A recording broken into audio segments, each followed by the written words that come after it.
வேடத்தில் நித்யா மேனன். தமிழ், தெலுங்கு, ஹிந்தி என 3000த்திற்கும் மேற்பட்ட படங்களில் நடித்தவர் சாவித்ரி. ஆந்திர மாநிலத்தில் 1935ஆம் ஆண்டு பிறந்த சாவித்ரி 46ஆம் வயதில் 1981ஆம் ஆண்டு மறைந்தார்.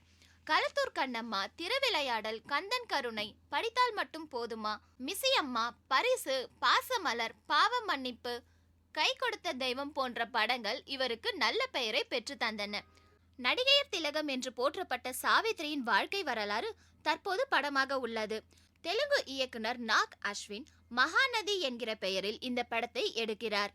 சாவித்ரி வேடத்தில் நடிகை நித்யா மேனன் நடிக்க இருக்கிறார். சாவித்ரியின் வாழ்க்கை மகிழ்ச்சியும் துயரமும் நிறைந்தவை.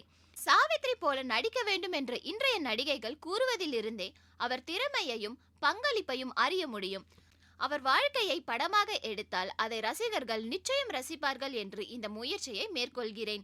சாவித்ரி வேடத்திற்காக நிறைய நடிகைகளை யோசித்து பார்த்தபோது அதற்கு பொருத்தமாக இருந்தார் நித்யா மேனன். இதனால் அவரை நடிக்க வைக்க இருக்கிறேன் என்று தெரிவித்திருக்கிறார் இயக்குனர் நாக் அஸ்வின்.